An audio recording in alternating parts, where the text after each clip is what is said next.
Greeting world. My name is Eddie L. Johnson, and I was born on January 7, 1961. I would say the last 20, 25 years of my life, I've been asking myself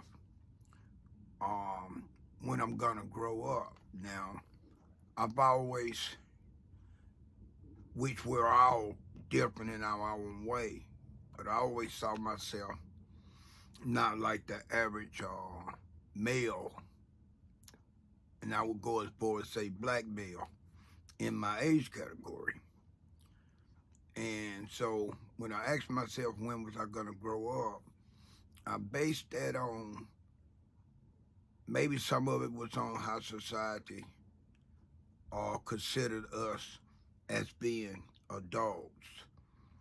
Being adults, for those that don't know, is more than just being a certain age, right? Normally with becoming an adult, you have to be willing to accept responsibilities, take care of your responsibilities, and responsibilities is just a large word because it consists of so many things that falls upon responsibilities, right? I would like it, even if I wanted to try to take the responsibilities that I'm talking about and try to narrow it down to the responsibilities of just taking care of myself, that's still going to be hard for me to do. It's difficult because I'm fathered my first child at 18 years old. And since my first child, I fathered 3 more. So I don't want to sound regretful because I love children. And I knew eventually I was going to have not just one kid, but children, meaning more than one, right? So I don't want to sound ungrateful about being fortunate enough to father kids. So I won't say the kid part of being responsible or an adult. But if I wanted to say that, I would say my responsibilities for more than just myself started after I fathered my first child, which was in 1979. And like I said, I was 18 years old.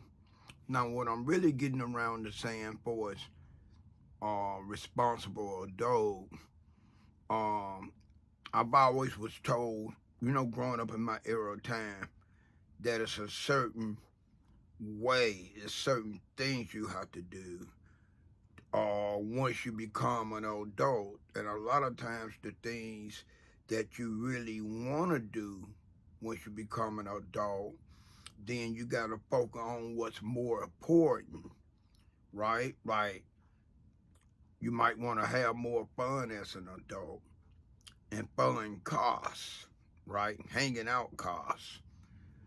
But being a responsible adult have you well-rounded or minded to where you say, okay, before I do these things, I need to take care of all my responsibilities first. Now, for a little of my previous history, I have a 8th grade education for its public school, okay? At 14, I got caught up in the streets, basically getting my feet wet, right?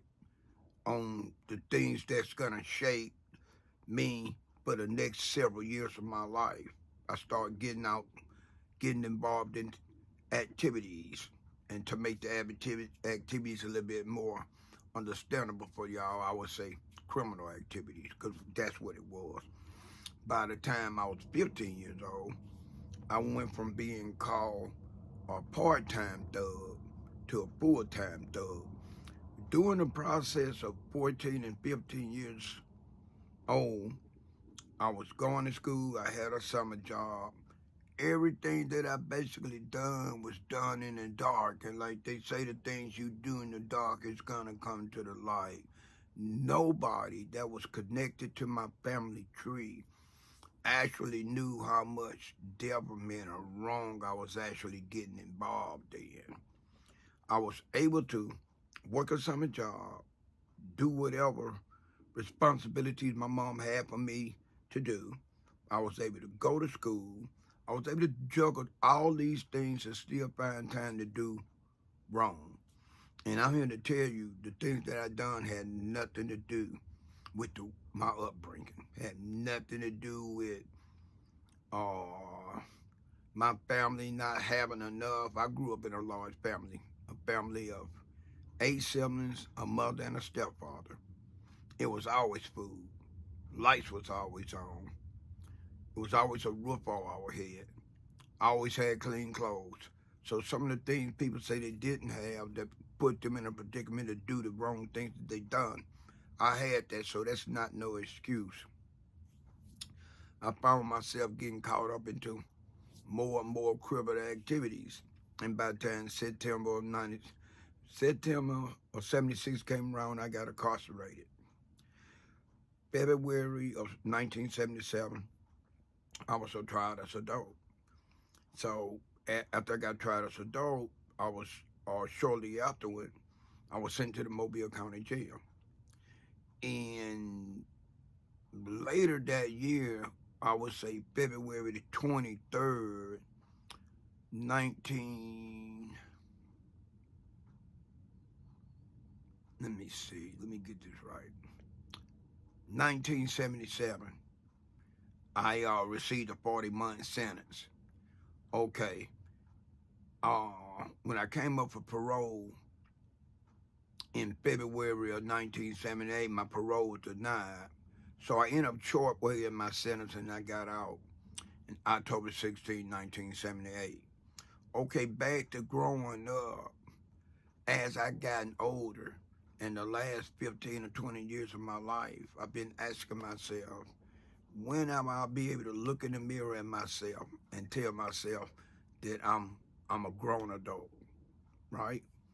And then it just dawned on me a couple of days ago while thinking about the same thing I've been asking myself for the last 15 and 20 years, that I grew up during the time I got incarcerated behind bars in September 1976. The process of me being behind those bars from September of 1976 to 1978, I was around a different caliber of people. When they say the strong survive and the weak perish, or the weak was under the mercy of the strong, they never lied. Uh, I would say over 90% of the stories you hear about being incarcerated, if you online, especially on YouTube with all these YouTube channels talking about incarceration, it's true. You know, the thing that I find odd with that is that normally prison life is treated like they say Vegas. You know, what goes on in Vegas stays in Vegas. And I'm saying that to say that all the wrongdoing that most people done that was an inmate and incarcerated normally stay behind the bars. But I guess when people saw it as a way to distort what others or tell their stories to get paid, the method changed. So I don't think after turning 64 and realizing where I grew up at, I don't think I would ask myself that again, because that's what happened. You know, I'm walking around looking for something fantastic or miraculous to happen in my life, and it already happened. You know, maybe I feel this way because God cut my loss to a minimum while I was serving time. But that's where I grew up at. I got my GED behind bars.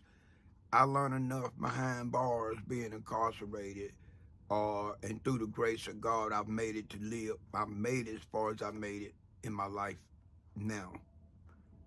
Boys trying to go back, I wouldn't advise nobody to take that trip. That's a damn trip where you're gonna be stained.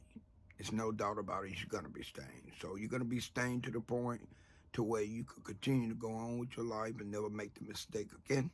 Or you could be stained to the point where you permanent stain to where like a piece of fruit just bad. And from that time you just bad until you check out. Peace. That's longer than what I wanted to be. I'm gonna do it again. I just